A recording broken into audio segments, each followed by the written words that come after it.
Hi, back with another episode of Local Roots. I'm Todd Studer. As we wrap up our Law Enforcement Week this week, once again, huge thank you to Masonic Lodge and all the wonderful guys over there with the Masons for setting these interviews up. Today, we visit with Captain Todd Weddum. He is with the Council Bluffs Police Department. Well, for a little while longer. The man's retiring.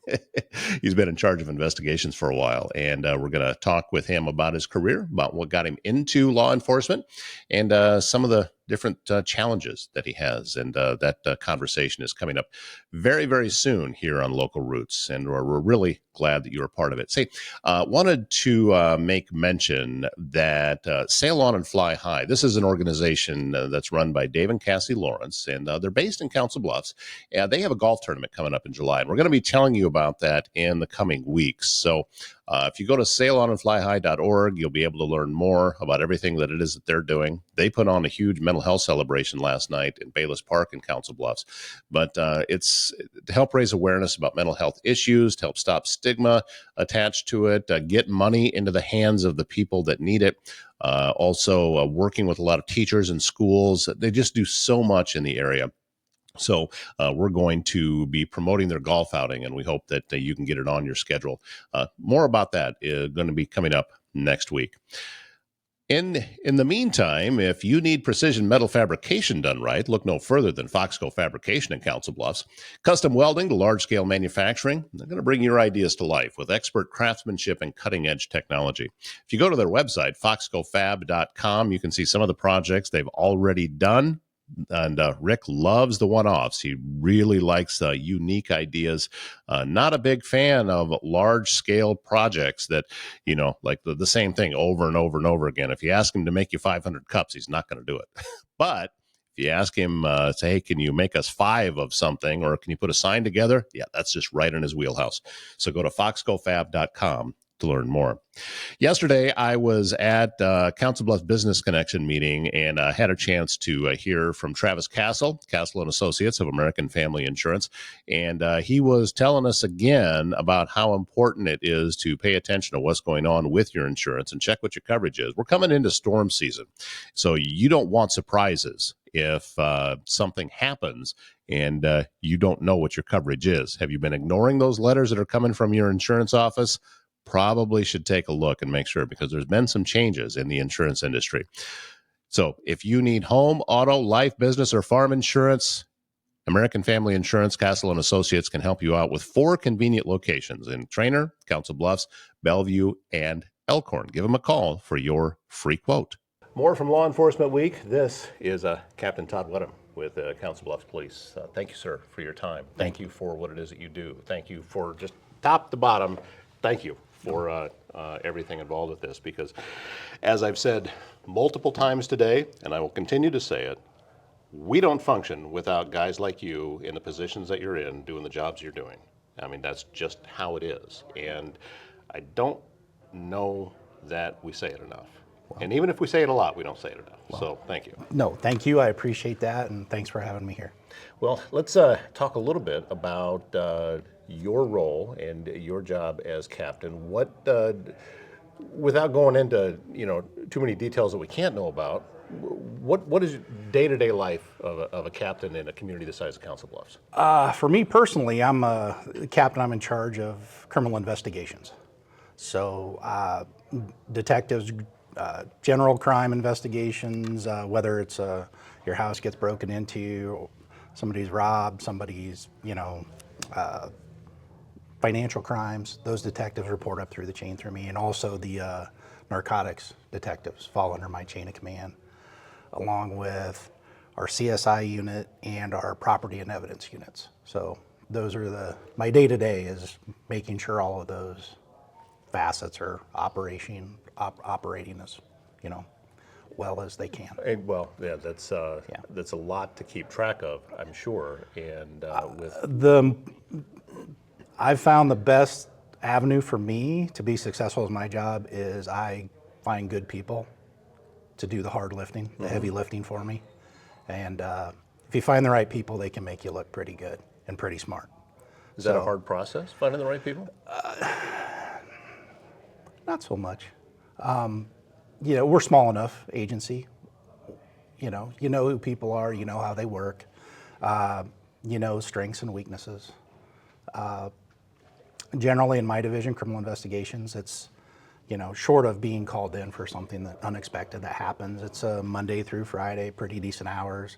It's kind of a sought after. People like that type of work and those hours. So you kind of get to cherry pick who comes and works in your division. So I wanted to get your opinion about this because I have a theory that Council Bluffs is the largest small town in Iowa.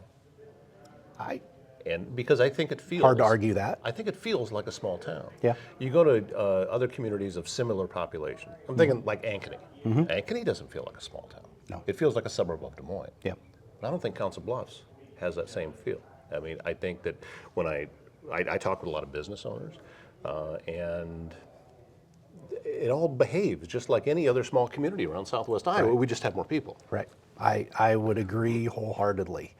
And I don't know if it's some, magic barrier, the Missouri River, where there's a distinct separation between going across the river and staying here. There is, yeah. And the people of Council Bluffs take a lot of pride in their community. They're proud that they're from here.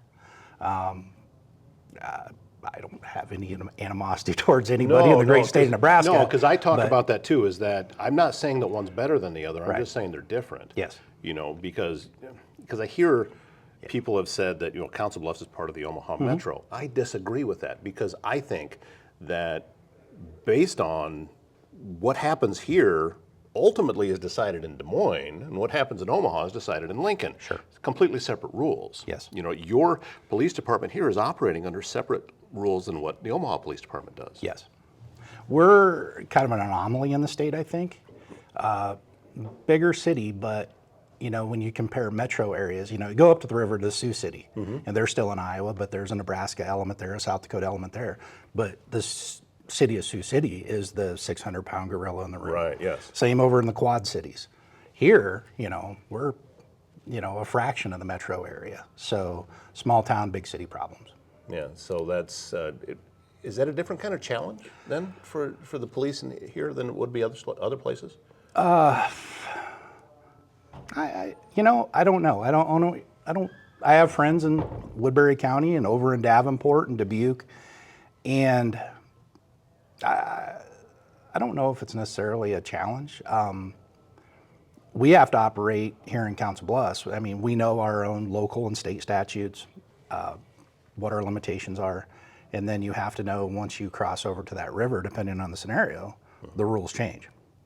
Sometimes they're stricter rules, sometimes they're not as strict, and you have to know that what you start in Iowa ends in Nebraska, you could be held responsible for. So it's not just I make it to the state line and ollie oxen free. And, oh yeah, everybody's on the home from the base. same generations. That's what we yelled when okay, Right. We're playing kick the can and I can't find anybody. That's where that came from. Right. I've always wondered though that obviously you've got the bad guys running back and forth, and whether it's a car chase or something, and it's going back and forth over. Our criminals are Omaha's criminals and La Vista's and Bellevue's, and they don't. They use the border as an advantage sometimes. They know, hey, I can go hide over there for a while, but all our agencies here in the metro area, we work together. There's a lot of task force. We communicate. There's open lines of communication. There's little laws and extradition rules. We can't just go over to Nebraska and grab somebody and bring them back here and vice versa. But we have great relationships. People, I've been doing this for about 30 years. I don't know how many numbers I have programmed in my phone. You can just make a phone call and, hey, Bill, hey, Mike, hey, Eric, this is what we got going on. And they're more than happy to help you. And it's, reciprocal over here. Something I always enjoy asking anybody in any line of work, especially around here, is, there's police officers and police captains all across the country. You live in Council Bluffs. Why? I grew up here. I grew up in Avoca, Iowa, just exit 40 on still on the other side of the county here. I went to college at UNO. My wife's from the area. It's just home. Yeah, this is just home. It's just home. Well, and that makes plenty of sense. I mean, but for some people, they can't wait to get away from home. Right. But I've also found that I've spoken with many, especially when it comes time to start raising families, people tend to come back. Right. That's about the time. Now, talk to me in the dead of winter in January. Yeah, I know. And people I work with will, Weddum's favorite sayings is, we could have been cops in San Diego. Right. But here we are, So,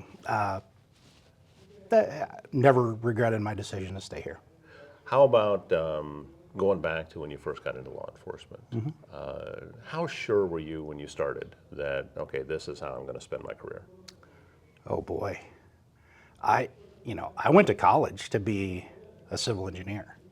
My first 3 years of college, I studied engineering, got through all the calculus and the physics and the stuff, and I took one elective, a night class elective that was taught by a Omaha police, if he was a sergeant or lieutenant at the time. It was just like intro to police and society. I just need like a 3-hour general elective, and like, oh, this sounds interesting. He had the coolest stories. I mean, you sit in his engineering class, hear a professor talk. He never has cool stories about his job, Yeah, designed a road or put in, not knocking. We need every engineer, love them to death, but They're going to be the first to say, though, you can compare the stories at work Yeah. between between a police officer and an engineer. I think I know who's going to be more popular at the dinner parties. Yeah. So I just, wow, that seems pretty interesting. So I started taking criminal justice classes. I didn't tell my parents for a full year. Oh.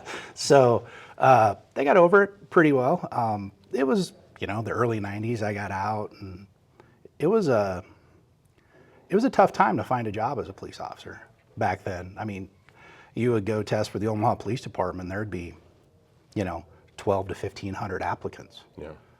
Very selective on who they took. Same with Council Bluffs. I tested with them once, but really, back then, and it worked in my interest, or in my favor, found a small agency close by, Carter Lake, which is, just Iowa agency on the Nebraska side of the river, by the airport. They took a shot on me. I didn't have, nobody knew who I was, just some kid right out of college. So I worked there for 2 years, and once you get that certification, you become more, it's easier. more marketable. Yeah. Yes, because in making the transition, getting hired to come over to Council Bluffs, then it was. I think that's the same in a lot of industries. I know it's that way in radio. That it's a whole lot easier to find a radio job if you have one. Yeah. If you don't, Yeah. it's a lot harder to get Yes. back in. So, Yes. So you're going through this, and what was the path that led you into investigations? Because that's has to be a very specific lane that you went down. Yeah. I've just always equated it to, I kind of like solving puzzles, mysteries, and putting pieces together on things, knowing what your resources are, using all your resources available. And, back then, everything now is on video. Oh, sure, yeah. Now it's almost like if it wasn't caught on video, whether it's a surveillance or somebody's cell phone, it's almost like it didn't happen. The entire world has a portable TV station in their pocket. Right? But back in the 90s, it wasn't that way. You might have some. Well, good thing. Right. You might have some businesses with some, pretty sketchy VHS tapes that, got recorded over how many times. Right. And, back then we did, you had to be pretty good at interviewing people, eliciting admissions from people. That's just what I was interested in. So after a few years working the street, there was a captain at the time in investigations who brought me in to just do a temporary assignment of doing background investigations on new employees. And then somebody got hurt or sick, and they just needed somebody to, and then it just became a permanent thing for me for a few years until I got promoted. And then after you go through the whole you go back to the street, work patrol for a while, and you kind of bounce around, move up the ranks. And then in 2011, I got promoted to captain. And since then, with the exception of 2 years, I've been in charge of investigations. It kind of sounds like it's similar to a lot of places. You just walk through the doors that are open. Yeah. And take a look inside. A lot of it's timing. What's available at any given time in your career, and it's what it kind of became my niche. I kind of enjoyed trying to solve the mysteries, I guess. A lot of people, I mean, you're familiar with the certain reputation that Council Bluffs seems to have in certain parts of the side of the river. We'll just leave it at that. Sure. My belief is that it's not any worse here than it is anywhere else. I just think that for some reason we get a spotlight shown higher on what kind of negativity might be going on. You're in it. What is your opinion about that? It's no secret Council Bluffs is a blue-collar town. Yeah. And it's no secret that the people at Council Bluffs take pride in the fact that they're a blue-collar town. You know, not a lot of people around here are born with the silver spoon in their mouth. You know, everybody works for what they have. You know, when you read it online, you know, the cesspool that is social media, when you read it online, you know, it gets your dander up, you get a little upset about it. Yeah. But at the same time, I think there's a lot of people in Council Bluffs kind of take pride in the fact that, you know, hey, we're blue collar, we're a tough town, you know, and you got to be a tough individual to make it around here. Now, I don't mean it's a dangerous place. Right. I don't feel unsafe walking down the street here, and I hope most of the citizens don't. So don't take it that way. But it's, you know, you're in your keep around here. That's, you know, I think from the days of when the railroad came into town to, that's just how it's been. Well, and I also think that, you know, Council Bluffs, and if you do look on the other side of the river, I think Bellevue fits into this category that, no, we're not Omaha. Yeah. You know, and I've talked with many people that have come here to do business in Council Bluffs or maybe took a job and just moved here. My feeling is this town is very welcoming to someone who wants to be here. If you show that you want to be here and you get involved with organizations and different things, then the town loves to have you.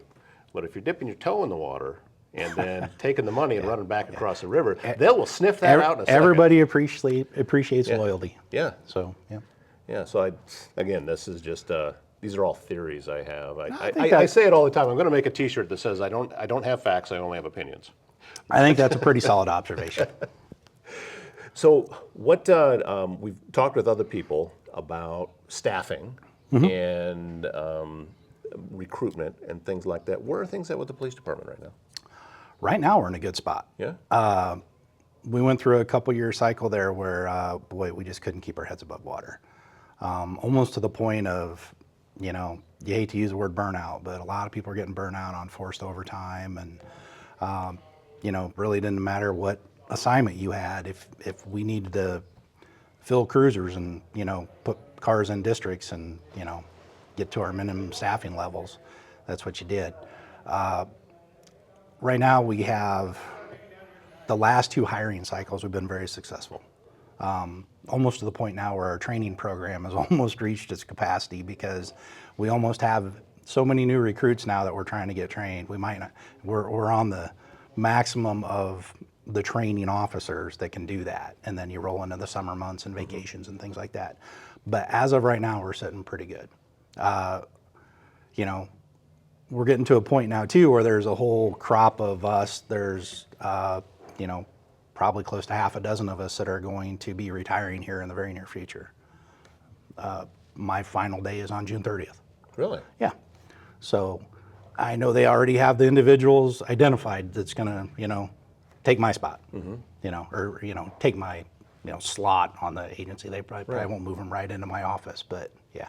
Well, that's everybody moves this way. Yeah. And that leaves something open over here.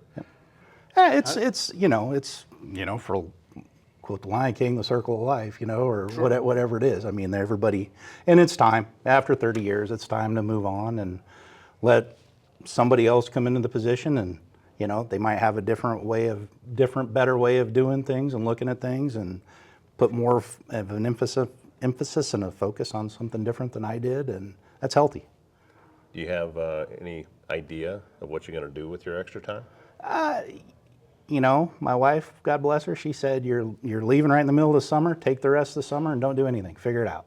So that's a nice way to put it. Yeah. Yeah. So I'm like, okay, I've always been kind of offended by the game of golf just because it's never come easy to me. So I'm going to try to get good at golf. I'm going to try to be a better friend to people that, you know, haven't always had the time for, going to, try to be a better family member and, just try to figure out what seems interesting now. Still a relatively young person, healthy, so. I remember when my dad retired, it didn't last long. Yeah. Yeah. Yeah, I don't anticipate I don't want to just sit at home and lay around the couch and die, Right. You got to stay active and do something. Yeah. Well, and I have, years and years ago, I had a great aunt who was 99 at the time, and I did a video interview with her, and this was in the 90s. And I asked her about her longevity. And she said, too many people just want to go and sit down. And she never did that. Yeah. The week before I interviewed her, she had driven herself to the casino. So, that was just where she was at. I'm going to try to limit my time in the casino and the Well, racetrack a little bit. Yeah. That pension check only goes so far. Well, so. and we have them here in town. Yeah. And wonderful organizations. I just don't go. Yep. So that's just me. Yep. So what as you're getting down towards the short rows, I guess you're already in them. Nice rural Iowa term. Yeah. Do you is it like you're just making sure that everything's ready for the next person that comes in? I'm doing my best. The person that's going to come and take my position's already been identified, so bringing him in, sitting in on meetings, getting him up to speed. But it was somebody that actually worked in our unit, a couple years ago. So it's not like it'll be all. That's why it's nice. We're small enough that you know what you're getting. And the people that work in the division, the unit now, they know who's coming up already. I think everybody's excited for a change of scenery. It's good. Is it going to be difficult to? I'm sure that you have a wide range of cases that some are closed, some are active, some are just opening. Is it going to be difficult for you to walk away from something without closure on it? At this point, I'm going to tell you no. Okay, but I don't know how. I don't know what I don't know. A month from come Labor Day, I might really be making the call, wanting to know, hey, did you get that? Did you figure that one out? And people have asked me about that. Like, what do you think? Are you going to miss it? And I go, I don't know if I'm going to miss it so much. But what I will miss is, when I watch something that happened. I watch a news, report.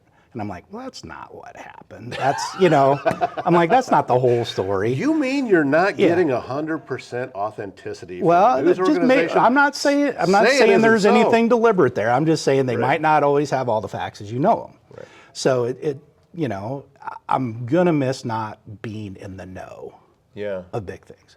But you know what? You can't have it both ways. You can't have the peace of mind of knowing that, hey, that's up to somebody else now to take care of, which it's time. What kind of advice do you give someone if they were to come to you and ask, hey, I'm thinking about law enforcement? What type of advice would you give them and things to consider before they jumped in?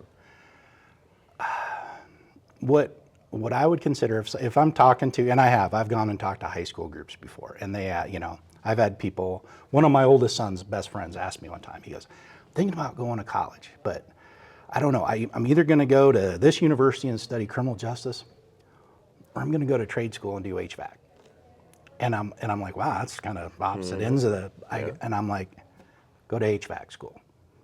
And he just kind of looked at me odd, just kind of like you did there. And I said, you go to HVAC school, learn a trade, and work hard for a few years, keep yourself out of trouble.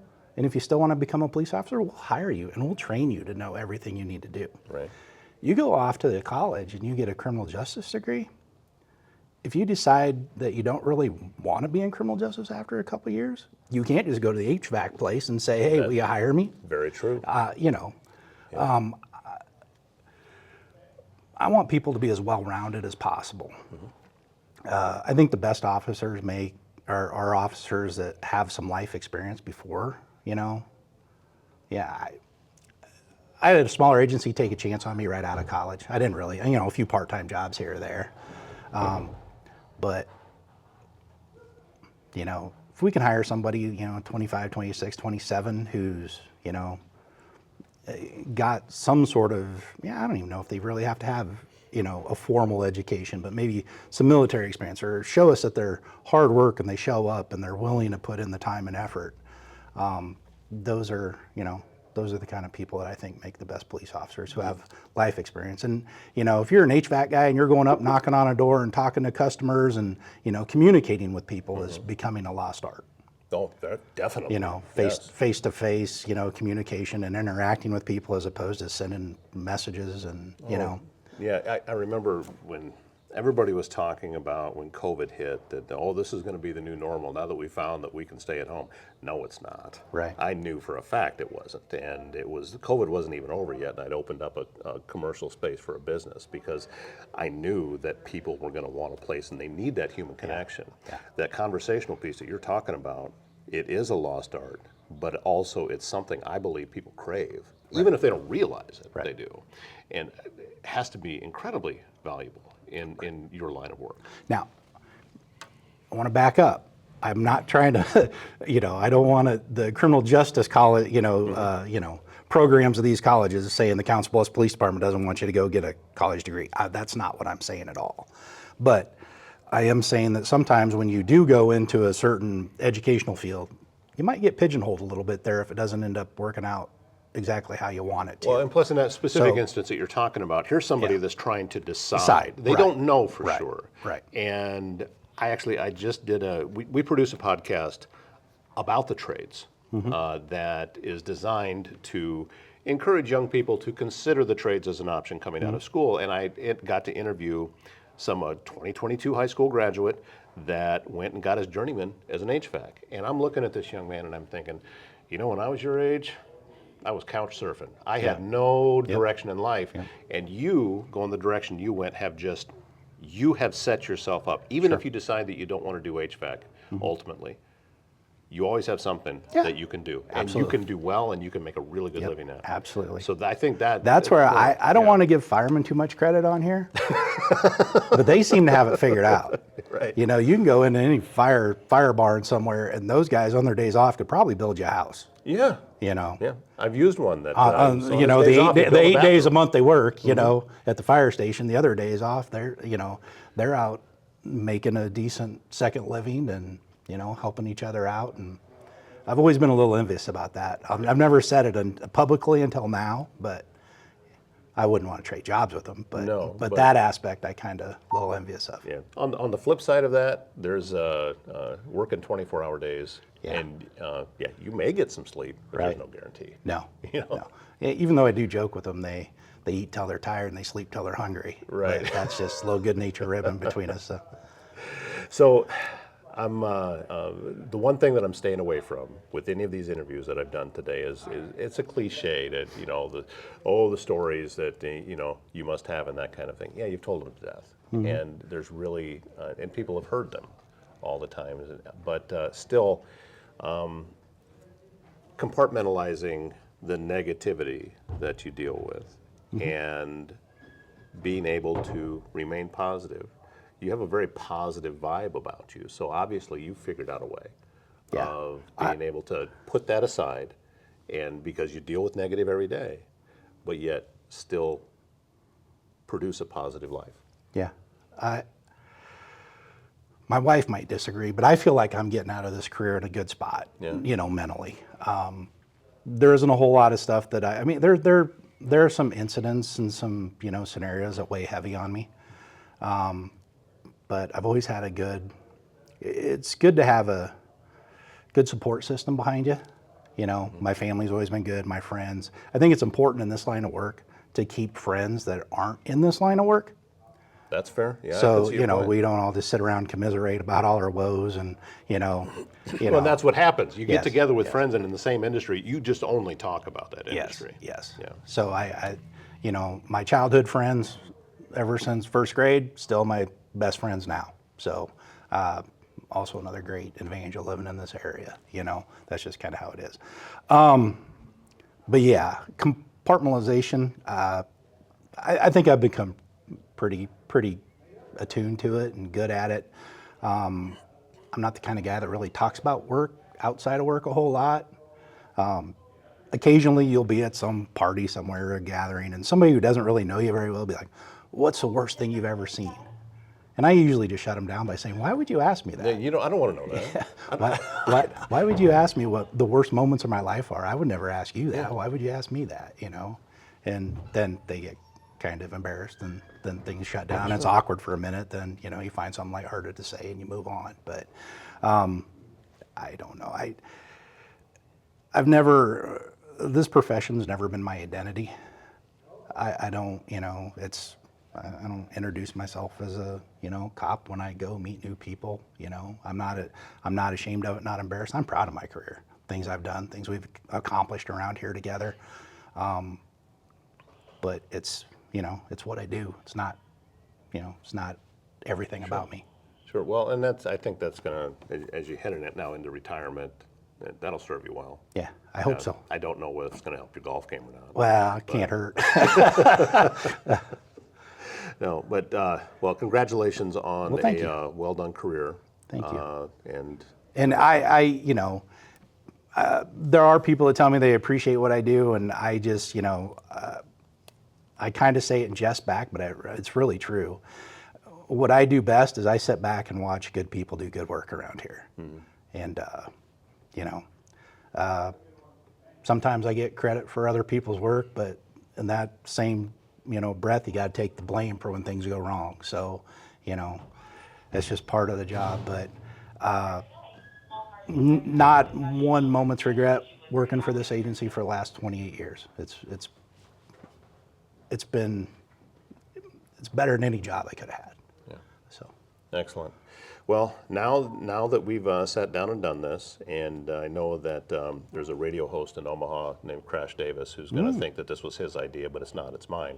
Okay. That I want to start a podcast called the Toddcast, and only people named Todd get on it. Because Crash's first name was actually Todd. Is it? Okay. Yeah, so anyway, but see, now that we know it, now I can use you as we can have you on as a guest. Anytime. That'd Well, as long as it's not too early. Well, that's true. Yeah, I don't. It's not a mystery. I tell people all the time that I have a morning show. I have one that releases at 6, and I have one that releases at 8. They are both recorded the day before. Nice. I'm not getting up. These are not live. Right. We're sitting down here at the Masonic Lodge. We're not live. So, but it's been a wonderful day for me to get to talk with guys like you, talk with some of the other folks in law enforcement. Today. And well, you didn't fall asleep. That's a positive. No. So before I let you go, something I've talked with everybody about is the meaning for you behind being able to come here with the Masons and have lunch. Mm-hmm. It seems like a simple thing. They cooked you a burger or they cooked you abroad, but still, we're being recognized and people actually see what it is that we do. I don't think any of us, well, I hope not. I mean, I didn't personally. I mean, you don't go into this line of work thinking you're going to get rich, and you don't necessarily do it for the recognition. You do it for the type of work that, your community needs you to do.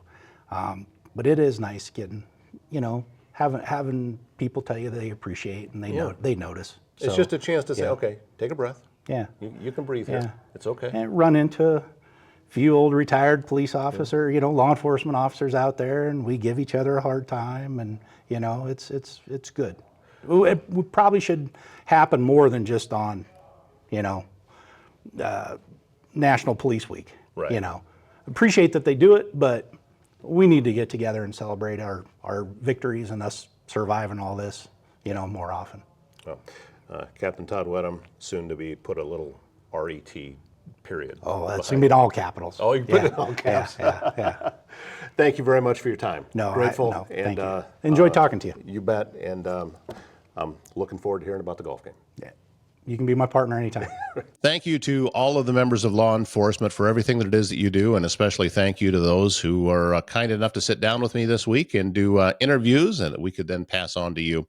A lot of great folks out there, men and women working very, very hard and oftentimes thankless job to keep the streets safe, to keep everything moving correctly as the way that it should. So we owe them all a debt of gratitude, and thank you from everyone here at Local Roots.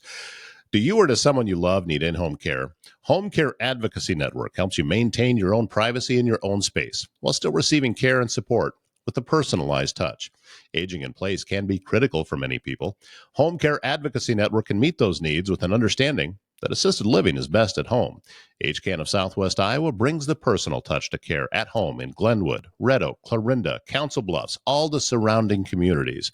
Go online to hcan.com/Southwest Iowa to learn more. And of course, if you have a leak, a clogged drain, or planning a big remodel, Waldstein Plumbing in Council Bluffs has you covered with fast, reliable service and expert craftsmanship.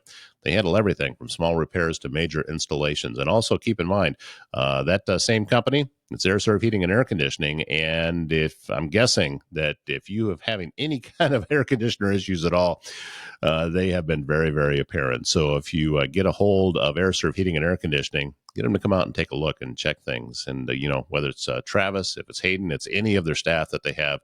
We say it all the time. When integrity matters and when doesn't it, these are the guys that you want to get a hold of. WaldsteinPlumbing.com is the plumbing website. We have reached the end of another week. Thank you so much for all of your encouraging words. I hope you have a wonderful weekend. And by the way, if you're within driving distance of Council Bluffs, and who isn't, come on out to the CB Captains. It's the local semi-pro soccer team. They're going to be playing tomorrow. First kick at 2 at Titan Stadium. That's where Lewis Central plays their football games. We've got semi-pro soccer going on. I'm telling you, it's a different world. These guys are so good, and tickets are crazy cheap. $5 a person, and if your kids are 12 and under, they get in free. How about that? So we'll see you tomorrow. My name's Todd Studer. Have a wonderful weekend.